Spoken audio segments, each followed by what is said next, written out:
एक बड़ी पुरानी कहावत है, कहते हैं ऐसी बानी बोलिए जमकर झगड़ा हो, पर उससे न बोलिए जो आपसे तगड़ा हो। चाइना के ऊपर इस वक्त वैसी ही चीज हो गई है। चाइना ने उससे पंगा ले लिया जो उनसे बहुत तगड़े थे और इसका असर दिखना शुरू हो गया है। चाइना के शेयर मार्केट में हाहाकार मच गया है और इस हाहाकार के बीच लौटने वाली चीजें नहीं दिख रही है। कहा जा रहा है कि चाइना की इकोनॉमी जैसे एक के बाद एक खंबे गिरते हैं ना, वैसे गिर रही है और इन सब के बीच में 200 बिलियन डॉलर फटाक से छू हो चुके हैं। जानेंगे किस तरीके का हाहाकार मचा है और इसमें सबसे ज्यादा फायदा अगर किसी का हो रहा है तो वो फायदा हो रहा है भारत का। भारत को माला माल कर रहा है चाइना। जियोपॉलिटिक्स में धमाल मचा है। आइए जानते हैं इन खबरों को विस्तार से। कहते हैं पिछला पांव उठाइए, देख धरन के ठौर। जब तक आपके पास सामने कुछ न हो ऐसा कोई कदम न बढ़ाओ। चाइना इस वक्त अपने ही पैरों पर कुल्हाड़ी मारने का सजा भुगत रहा है। चाइना को एक भ्रम था और वो भ्रम क्या था कि चाइना दुनिया के ग्लोबल सप्लाई चेन का हिस्सा बन चुका है और ऐसे में कोई भी देश चाइना के साथ पंगा नहीं लेना चाहेगा, क्योंकि अगर चाइना के साथ पंगा लेता है तो इसका असर दुनिया को भी देखने को मिलेगा। और बात बिल्कुल सही है। ऐसा नहीं है कि चाइना डूब रहा है तो इसका असर दुनिया भर में नहीं पड़ेगा। हमने आपको कल ही बताया था कि किस तरीके से चाइना की डूबती हुई इकोनॉमी कहीं न कहीं परेशान कर रही है अमेरिकी इकोनॉमी को। अब अमेरिकी इकोनॉमी को क्यों कर रही है, तो कारण साफ है।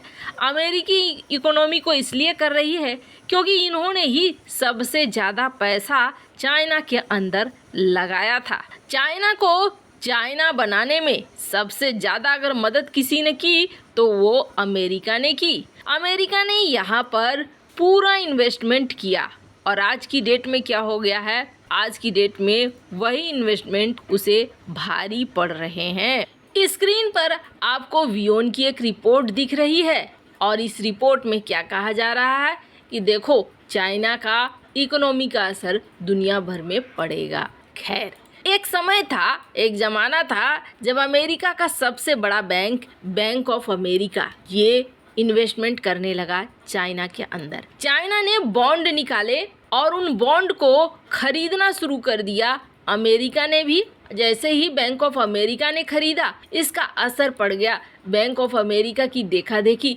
दुनिया के बहुत सारे बैंकों ने और देशों ने यहाँ पर पैसा लगाना शुरू कर दिया। बॉन्ड होता क्या है, तो हर देश अपना अपना बॉन्ड जारी करता है। ज़्यादातर देश ऐसा करते हैं, जिनके बदले में वो पैसे मांगते हैं कि आप हमारा बॉन्ड खरीदो। कहने का अर्थ ये है कि हमारे देश के अंदर निवेश करो और जैसे प्रॉफिट होगा उसका रिटर्न भी हम आपको देंगे। अगर चाइना को देखें, चाइना इतनी तेजी से बढ़ रहा था कि किसी को उम्मीद नहीं थी कि ऐसा भी दिन आ जाएगा। खुद चाइना को भी उम्मीद नहीं थी, इसलिए भर भर कर पैसे लगाए गए। यूं ही 30 साल के अंदर में चाइना बदल नहीं गया। स्क्रीन पर आपको एक ग्राफ दिख रहा है। इस ग्राफ में आप ध्यान से देखेंगे तो किस तरीके से चाइना को प्रॉफिट होना शुरू हुआ 2017 से लेकर 2023 की ये ग्राफ है। इस ग्राफ में साफ साफ दिख रहा है कि इक्विटी और बॉन्ड लगातार खरीदे गए। 2021 का समय था जब पूरी तरीके से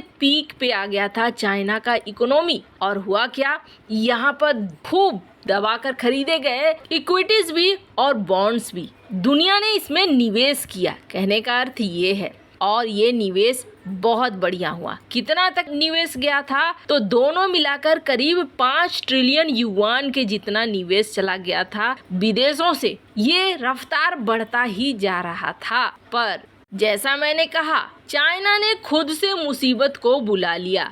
चाइना ने ले लिया अमेरिका से ही पंगा, उस देश से पंगा ले लिया जिस देश ने उसे बनाया था, और इसका असर दिखना शुरू हो गया। अब अभी चाइना के अंदर एक महा हलचल मची हुई है और इस महा हलचल में चाइना का शेयर मार्केट तबाह हो गया है और इसके बचने के आसार भी दिखाई नहीं दे रहे हैं। किस तरीके का हलचल मचा हुआ है वो ऐसे देखिए कि एक एक्सपर्ट है जिकाई जेन, ये क्या है, हेड ऑफ एशिया है एसेट्स मैनेजमेंट की। कहने का अर्थ ये है कि एक बड़े अच्छे पोजीशन पे है, अगर इनकी बातों को ध्यान से सुना जाए तो उन बातों में दम है। इन्होंने ये कह दिया है कि विदेशी अब जैसे कि चाइना को छोड़ रहे हैं। स्क्रीन पर जो ये आर्टिकल देख रहे हैं आप, इस आर्टिकल में यही कहा जा रहा है इनके द्वारा कि ऐसा लग रहा है अब विदेशी इन्हें छोड़ रहे हैं, हट रहे हैं,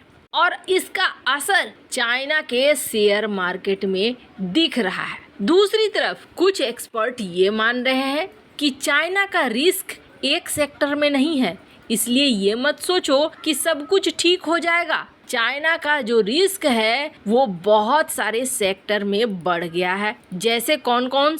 housing stock, demographic dependency, regulatory, geopolitical isolation, हर जगह इस वक्त रिस्क देखने को मिल रहा है। कुछ दिनों पहले तक ही, करीब ये साल की शुरुआत जब हुई थी, तब जेपी मॉर्गन तक को चाइना ने अपने देश में बुलाया था। बड़े बड़े दिग्गज अचानक से पहुंचने शुरू हो गए थे। टेस्ला के एलन मस्क पहुंचने शुरू हो गए थे, बिल गेट पहुंचने शुरू हो गए थे। तब चीजें समझ में नहीं आई थी कि आखिर चल क्या रहा है। पर आपको बता दें, चल ये रहा था कि जिनपिंग इनसे मिन्नतें कर रहा था कि आप हमारे यहाँ से निवेश न निकलने दो, यहाँ पर नया इन्वेस्टमेंट करो। पर आखिरकार हुआ क्या है? तो आपको बता दें, हुआ ये है कि जिस ग्राफ को आपने शुरू में देखा, उसी ग्राफ को थोड़ा डिटेल में देखते हैं। 2021 का वो समय था जिस समय ये पीक पर पहुंचा, लेकिन उसके बाद क्या हो रहा है?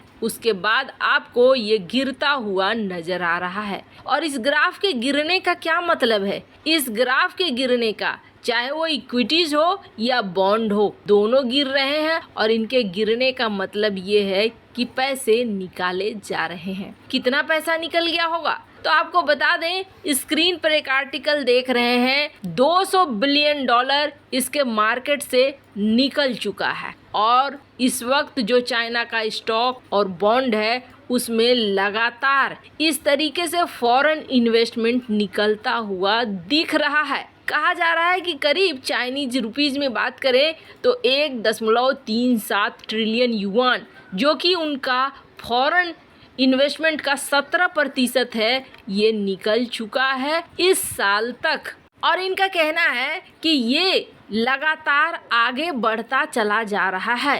अकेले को अगस्त महीने में $12 बिलियन निकाले जा चुके हैं। और जैसे ही बैंक ऑफ अमेरिका ने अपना एक टैगलाइन जारी किया कि चाइना को छोड़ो, वैसे ही अब धड़ाधड़ पैसे निकलते जा रहे हैं। कहा जा रहा है कि हांगकांग स्टॉक मार्केट से तो पहले ही निकलने शुरू हो गए थे, और अब चाइना से हर महीने बिलियन डॉलर बाहर जा रहे हैं। खैर, यानी कि चाइना के ऊपर से यकीन खत्म हो रहा है। देश दुनिया यहाँ से पैसे निकाल रहे हैं, पर सवाल उठता है, निकाल रहे हैं तो जाएगा कहाँ? जा रहा है वहीं जहाँ चाइना नहीं चाहता था, भारत और वियतनाम जैसे देशों के पास। खैर, इन सब मामले में आपकी क्या राय है? कमेंट कर जरूर बताएं। जल्द मिलते हैं अगले वीडियो में नई खबर के साथ।